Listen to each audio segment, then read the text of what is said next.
하나님 말씀 이사야 40장 말씀입니다.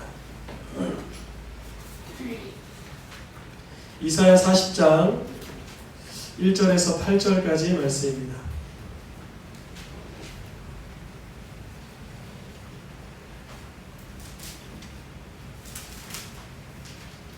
한 절씩 교독하여서 읽겠습니다. 너희의 하나님이 이르시되 너희는 위로하라. 내 백성을 위로하라.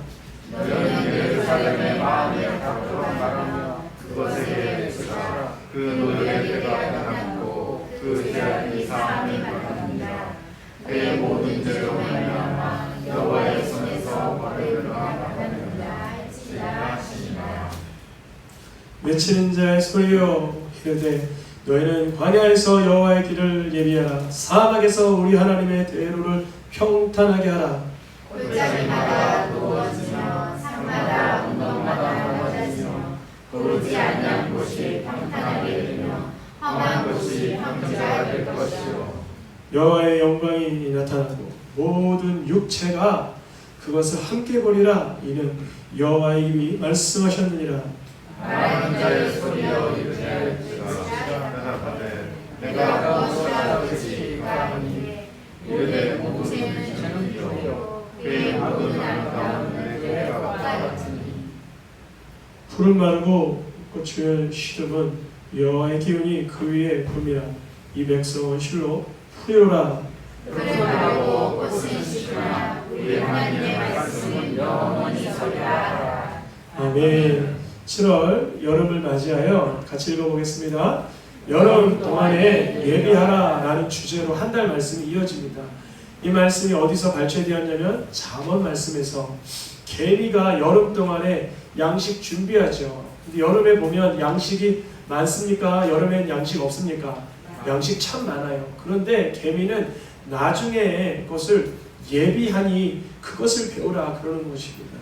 우리가 여름 동안에 예비하라 어떤 의미를 가지고 있냐면요, 마냥 살 것만 같은 우리 인생 내 삶의 현장에서 내세를 준비하라는 것입니다. 마냥 오늘과 같이 내일도 다가올 것만 같은 우리네 인생 속에서 영원의 때를 예비하라는 것입니다. 개미에게 배워 여름 동안에 예비할 수 있기를 축원합니다. 오늘 말씀의 제목을 읽어보겠습니다. 여호와의 길을 예비하라.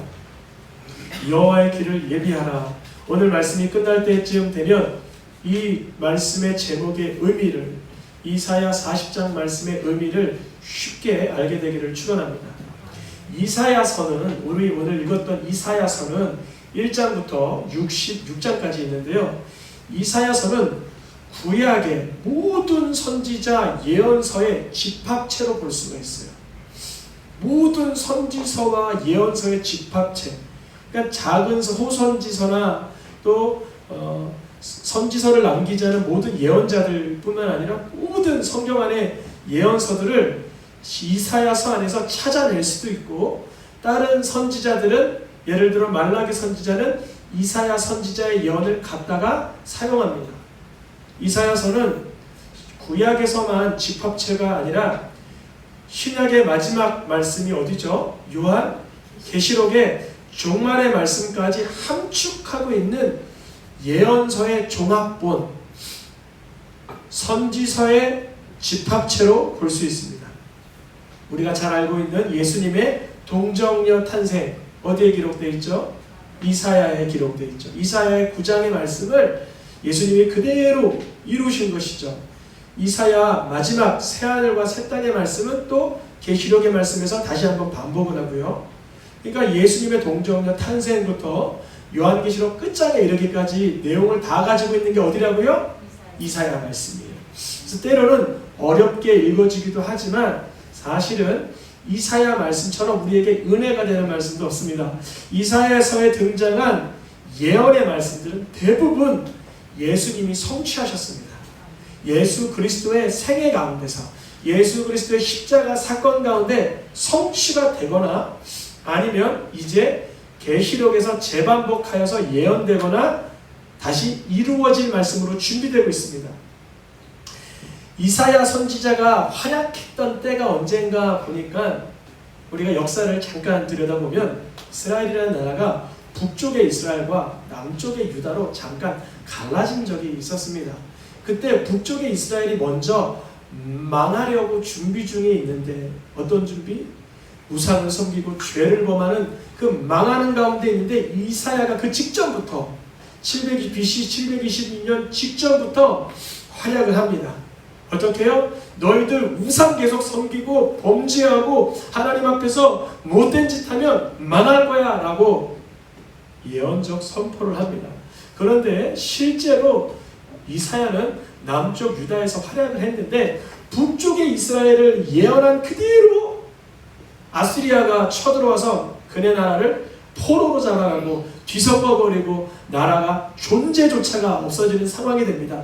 이쯤 되면 남쪽 유다는 이야 저거 봐라, 북이스라엘 이사야 선지자 말씀처럼 망하는 거 보니까 우리도 회개해야 되겠다, 그래 해야 하는데, 이사야 39장 오늘 읽었던 말씀의 한 장 앞에서는 너희 남유다 바벨론으로 포로로 끌려갈 거야 이렇게 선포를 해버리는 거예요.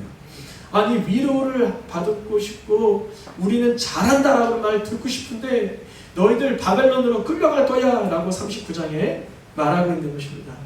그러니까 이사야는 눈, 코앞에 이르는 북이스라엘의 멸망도 예언하고 130년 뒤에 있을 남유다의 멸망도 예언하고 600년, 700년 뒤에 오실 예수님의 탄생도 예언하고 종말의 때 수천 년 뒤에 있을 마지막 때의 새하늘의 새 땅에 대한 말씀도 예언하는 선지자가 누구라고요? 이사야 선지자예요. 그런 이사야도 하나님의 임재 가운데 면전 앞에 가니까 뭐라고 고백할 수밖에 없어요. 나는 부정한 자요. 하나님 만난 자는 자신의 부정함을 깨닫게 됩니다. 다른 사람을 지적할 수가 없어요. 다른 사람을 정죄할 수 없어요. 판단할 수 없어요. 그냥 내 부족한 허망한 나의 허물이 하나님 앞에 발각되는 것뿐입니다. 그 이사야가 오늘 말씀 이렇게 하나님께서 이사야에게 말씀을 주시는데요. 파란 글씨 읽어볼까요? 너희를 위로하라. 내 백성을 위로하라. 아니, 어떻게 위로하라는 거지? 바벨론으로 끌려갔던 포로로 되는 민족을 어떻게 위로하라는 거죠? 노란 글씨 읽어보겠습니다. 그 노역의 때가 끝났고 그 죄악이 사함을 받았느니라. 그의 모든 죄로 말미암아 여호와의 손에서 벌을 배나 받았느니라. 하나님의 심판으로 하나님의 진노의 재앙을 너희들 이제 남쪽 유다야 바벨론으로 끌려가 포로기에 70년을 받을 거야 라고 39장에서 그렇게 포로기에 대한 선포적 예언이 나왔는데 40장에 가서 뭐라 그러냐면 위로하래요. 이게 무슨 말일까? 갑자기 왜 포로로 갔던 민족에게 위로하라 그럴까? 그러면서 하시는 말씀이 노역이 끝났다. 심판이 끝났다. 진노가 끝났다. 너희는 용서를 받았다. 너희는 사함을 받았다. 그러는 거예요. 그러면 우리가 여기서 이렇게 생각할 수 있어요. 남쪽 유다가 포로로 끌려갔던 그 70년을 채웠기 때문에 용서받은 것이다. 남쪽 유다가 가혹한 처벌을 받았으니까 용서받을 것이다. 이거를 세상 방법으로 쉽게 말하면 부모가 잘못한 자녀를 엄하게 매질하고는 이렇게 말해주는 거야. 너 용서받았다. 이게 어울리는 말이에요? 안 어울리는 말이에요? 하나도 안 어울리는 말이에요. 이 본문의 의도를 잘 봐야 돼요. 하나님께서 북이스라엘을 멸망케 하시고 남유다를 포로로 끌려가게 허락하시는 가운데서 뭐라고 말씀하시냐면 내 백성을 나는 위로하고 싶다. 내 백성을 나는 위로하고 싶다. 이 백성이 벌을 배나 받았다. 이렇게 말씀하세요. 아니, 하나님께서 진노하시고 심판하시고 재앙을 주시고 왜? 아니, 벌을 받았다라고 위로하라고 다른 이야기를 하실까? 여러분, 세상에서 우리가 용서를 받을 때는 어떻게 용서를 받냐면 하나님의 말씀에서 분명히 그 사람이 용서를 구하면 7번이라도 걸쳐서 용서하라 라고 말씀을 주셨건만, 우리가 자녀들을 대할 때는 그가 잘못한 것을 인정하고 돌이키려고 할 때 용서해 줄게 이렇게 말하잖아요. 즉 하나님께서 이스라엘 백성을 용서하는 기준은 그들이 처벌받고 포로기로 끌려가고 진노를 받아서 용서받는 것이 아니라 그 가운데서 죄를 깨닫는 자에게 용서를 선포해 주시는 거예요. 그 가운데 자기의 연약함을 험악함을 깨닫는 자에게, 그것이 바로 오늘 말씀 하나님 글씨 읽어보겠습니다. 광야에서 여호와의 길을 예비하라. 사막에서 우리 하나님의 대로를 평탄하게 하라. 이들이 포로기를 들어갔다가 다시 이스라엘 예루살렘으로 70년 만에 본국으로 돌아올 때는 그 광야에서 그 사막의 길에서 하나님의 길을 예비하라는 것입니다. 무슨 말인가? 10년 안에 하나님의 임재를 예비하라는 거예요. 이제는 죄짓고 매맞고 죄짓고 매맞고 하는 인생 살지 말고 하나님은 너희를 그렇게 다루기 원하지 않으셔. 하나님은 너희를 위로하기 원하시고 하나님은 너희를 용서하기를 원하시니 이제 그 마음에 하나님을 받으라는 거예요. 하나님의 임재를 누리라는 것입니다. 여러분, 우리가요, 하나님은 때리는데 선수실까요? 하나님은 진노하시길 선수실까요? 하나님은 오래 참는데 선수십니다. 하나님은 자비를 베푸시는데 선수십니다. 우리의 삶 가운데 그동안 넘어지는 일, 쓰러지는 일, 곰핍한 일이 있어서 내가 그걸로 인해서 진노를 받은 것 같고 책망을 받은 것 같고 심판을 받은 것 같은 그때에도 주님은 뭐라고 말씀하시면 너 벌을 배나 받았어. 왜 이렇게 말씀하실까요? 이미 우리가 받아야 될 형벌을 누가 대신했기 때문에? 예수님 대신했기 때문에. 이 시대가 이사야 시대는 BC 기원전 700년 전이지만 지금으로부터 2720년 전이지만 그때도 하나님은 아담과 하와 이래 하나님의 아들 예수 그리스도가 죄값을 대신할 것을 예언하여 놓으신 거예요. 그것이 바로 가즈봇의 사건이고 그것이 바로 무지개의 사건이고 그것이 바로 여호와 일에 수풀에 걸린 순양의 사건이고 그것이 바로 성경 모든 전체가 말하고 있는 예언적 선포입니다. 그러니까 이사야서를 통해서 하나님은 이스라엘 백성들이 곤욕을 당하고 포로기를 끌려가고 잘못되는 와중에도 나는 너희가 내게로만 돌아오면 위로하고 싶고 용서하고 싶다는 거예요. 근거가 어디 있기 때문에 처벌을 받아서가 아니라 예수님이 이미 피 흘려 주셨기 때문에 그렇습니다. 오늘 말씀에 분홍색 글씨를 읽어보겠습니다. 여호와의 영광이 나타나고 모든 육체가 그것을 함께 보리라. 육체가, 우리가 지금 육체잖아요. 육체. 우리가 무엇을 보리라? 하나님의 영광을 보리라. 하나님의 영광이 누구시냐면 예수님이 나의 구주 되실 때 그 영광의 간체가 우리 가운데 비춰지는 것입니다. 한 번 더 표현하겠습니다. 우리가 예수님을 뭉뚱그리고 푸념하듯 바라보는 것이 아니라 예수님을 바라보는데 내 구주로, 나의 그리스도로, 나의 메시아로 바라봐지는 상태, 그것을 여호와의 영광이 나타났다. 모든 육체가 예수를 그리스도로 바라보게 됐다 라고 말하는 것입니다. 이 사건이 있기 위하여서 여호와의 길이 예비되어야 되는데 말라기 선지자가 이사야 선지자의 말씀을, 그 예언의 말씀을 반복하는데 내가 내 사자를 보내리니 그가 내 앞에서 무엇을? 길을 준비하리라. 바로 이거예요. 예수님이 내 구주가 되시기 위하여 이 길이 필요하죠. 예수님이 바깥에 계시잖아요. 예수님이 내 속에 누가 되셔야 돼요? 그리스도가. 예수님이 나에게 누가 되셔야 돼요? 구주가. 예수님이 나에게 누가 되셔야 돼요? 신랑이. 예수님이 나에게 누가 되셔야 돼요? 메시아가 되어야 되는데 예수님이 나에게 구주가 되시고 메시아가 되시고 신랑이 되시고 나의 그리스도가 되시는 그 길이 있다는 거예요. 그 길. 그 길을 예비할 자가 있으니 누구를 말할까요? 바로 세례 요한을 말합니다. 내가 내 사자를 내 앞에 보내리라 한 그 사람이, 이 사람에 대한 말씀이니 누구예요? 바로 세례 요한. 그러면 세례 요한이 하는 일이 뭘까요? 주의 길을 준비하는 세례 요한이 하는 것, 기록된 것과 같이 읽어보겠습니다. 그런 것이지만 세례 요한이 광야에 이르러 죄사함을 받게 하는 회개의 세례를 전파하니, 회개하세요 라는 메시지가 예수님을 구주로 받는 길이라는 거예요. 너무 쉽죠? 오늘 말씀 끝. 어떻게 해요? 회개하세요 라고 메시지가 선포되는 가운데 그 사람이 마음의 조명을 받아 예수님을 구주로 받게 되는 거예요.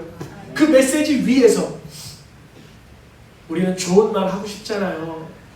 당신 다 잘하고 계시네요. 부족한 게 없네요. 그런데요, 하나님의 말씀이 성령의 조명받은 사람은 내가 회개할 것을 깨닫게 됩니다.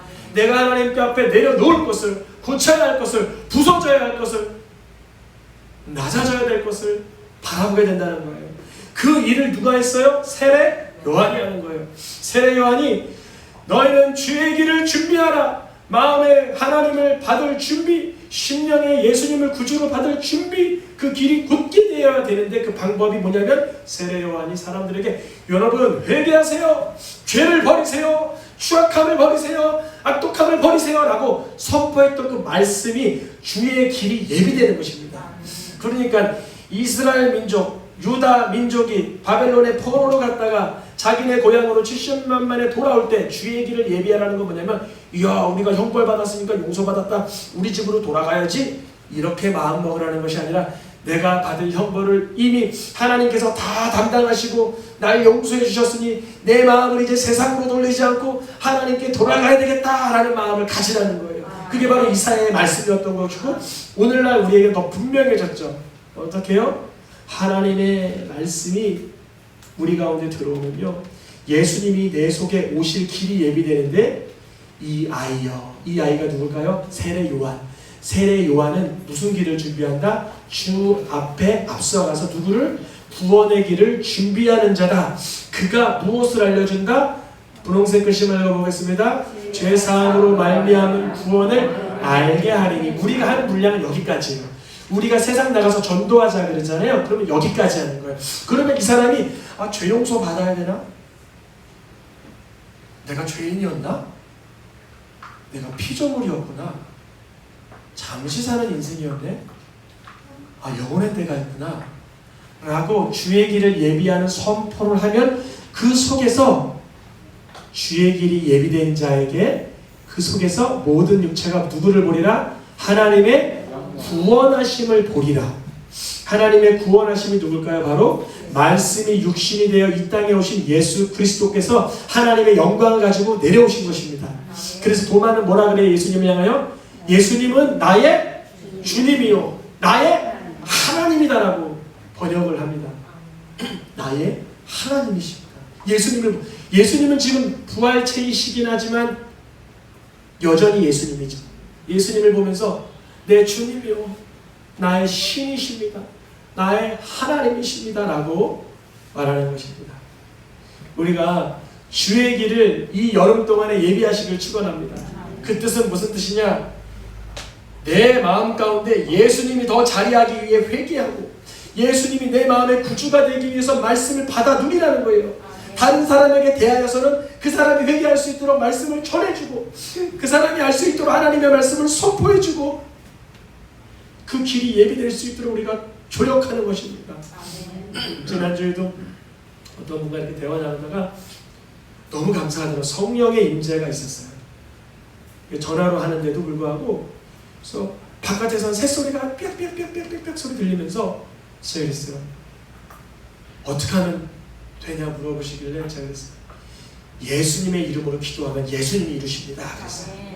예수님이 이루시면 예수님의 이름으로 기도하면 예수님이 이루십니다. 우리는 자격 없지만 우리는 아무런 그런 자격 없지만 예수님의 이름으로 기도하면 자녀의 권세로 기도하는 것입니다. 오늘 말씀 여호와의 길을 예비하라. 우리 마음에 여호와의 길이 예비되기를 축원합니다. 여러분 마음이 한번 가슴에다 손을 얹어보세요. 하나님 내 심령에 여호와의 길이 예비되도록 축복하여 주소서. 내 입이 세례 요한처럼 여호와의 길을 안내할 수 있도록 사용하여 주소서. 예수님의 이름으로 기도합니다. 아멘. 제가 보니까 여기 우리 도심에 오니까 사람들이 자주 왕래해요. 그러다 보니까 교제도 하고 옆에서 떡도 갖다 주시고 밥도 같이 먹고 지나가다가 사람도 만나고 막 그래요. 근데 제가 성령 충만하면 이야기 끝이 어떻게 끝나냐면 교회로 한번 오셔서 예수님 믿고 그 기쁨을 누리세요 이렇게 맞춰요. 근데 제가 때로는 성령 충만하지 않으면 세상 이야기만 한 5분 10분 하다가 뒤돌아서면 내가 뭐 했지? 그 사람에게 필요한 건 영혼의 양식인데, 그 사람에게 필요한 거는 성령의 임재인데, 그 사람에게 필요한 건 하나님의 말씀인데, 여러분 우리가 여호와의 길을 예비할 수 있기를 축원합니다. 그 가정 안에서도 직장 안에서도. 이사야가 물어봐요. 외치라 하니까 내가 뭐라고 외치면 좋겠어요? 그랬어요. 뭐라고 외치면 좋겠어요? 그러니까 분홍색을 읽어보겠습니다. 이 백성은 실로 프리오라 그런 말은 꽃을 시드나 우리 하나님의 말씀 영원히 서리라. 내가 뭐라고 주의 길을 예비할까요? 라고 물어본 거죠. 주의 길을 예비하라. 그러니까 내가 어떻게 외칠까요? 뭐라고 예비할까요? 라고 물어보니까 인생의 허망함을 알려주어라 이렇게 말씀하시는 거예요. 인생의 허망함을 알려주어라 이렇게. 이 백성을 실로 뭐라? 풀이로라. 풀 마르지 않습니까? 꽃도 예쁘다 싶으면 시들지 않습니까? 그러나 우리 인생은 허망하나 하나님의 말씀 가운데 사는 인생은 어떻게 하리라? 영원하리라. 영원하리라. 그것을 삶으로 보여주신 분이 누구예요? 바로 예수 그리스도. 한 아기가 낳고 한 아들이 낳았는데 그분은 누구시라? 그것이 읽어보겠습니다. 전능하신 하나님이시라. 영존하시는 아버지시라. 평강의 왕이라. 예수님을 두고 뭐라고 말해요? 하나님이라 그러는 거예요. 전능하신 하나님. 영존하신 아버지라? 이게 무슨 말이에요? 아버지와 나는 하나이라 그러잖아요. 예수님께서. 이것을 해석을 못해가지고 여호와의 증인이나 신천지나 오만 이단들은 잘못되게 흘러가는 거예요. 우리 예수님이 우리의 구주 하나님 되신 줄 믿습니다. 우리의 그리스도 하나님의 아들이신 줄 믿습니다. 예수님을 하나님의 아들로 믿게 되는 상태, 예수님을 나의 구원자로 믿게 된 상태를 성령 받았다라고 하는 거예요. 하나님의 말씀으로 조명받았다라고 말하는 것입니다. 오늘 우리 이제 2주 지나갑니다. 이 여름 덥잖아요. 갈증도 나고 힘이 지치잖아요. 그런데 이때가 기회입니다. 어떤 기회일까요? 전도할 기회예요. 제가 왜 그렇게 말씀드리냐면요, 정말 작은 섬김이 큰 감동을 낳아요. 제가 어떤 분께 특별히 그렇게 하지 않아도 될 법한 상황인데 음료수를 잘 해가지고 이렇게 해가지고 선사했어요. 그분이 뭐라 그러실까요? 내가 갈증이 풀어진 게 아니라 마음이 풀어진다. 여러분, 이 무더위 누구나 지치는 때, 그러나 이때가 바로 여호와의 길을 예비할 수 있는 좋은 광야의 길인 줄 믿습니다. 사막의 길인 줄 믿습니다. 광야의 길, 사막의 길이 뜻하는 게 뭘까요? 이 세상이요, 하나님 만나지 못하면 광야 같은 거예요. 이 세상이 예수님을 내 구주로 모시지 않으면요, 사막 같은 거예요. 아무리 많고 아무리 좋은 가진 것이 넉넉해도 다 하나님 것인 줄 믿습니다. 하나님을 만나지 못하면, 하나님의 부산물들만 만나면 얼마나 인생이 부족하고 헛되고 허망합니까? 너희들이 나아가 뭐라고 외칠까요? 인생의 허망함을 알려주고 하나님의 말씀이 영원함을 알려주시는 예수 그리스도를 증거하는 것입니다. 하나님 말씀대로 살아 영생을 이 땅에서 살아 보여주신 분이 누구세요? 예수 그리스도. 예수님은 딱 30 몇 년, 34, 5년 사셨는데 그동안 영생을 보여주신 거예요. 영생은 하나님과 그의 아들 예수님을 그리스도로 믿는 것 자체가 영생입니다.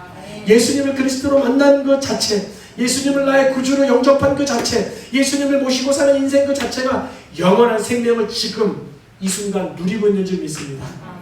우리 오늘 내 심령에, 또 이웃의 심령에 여호와의 길을 예비하실 수 있기를 축원합니다. 우리 찬양하며 기도하겠습니다.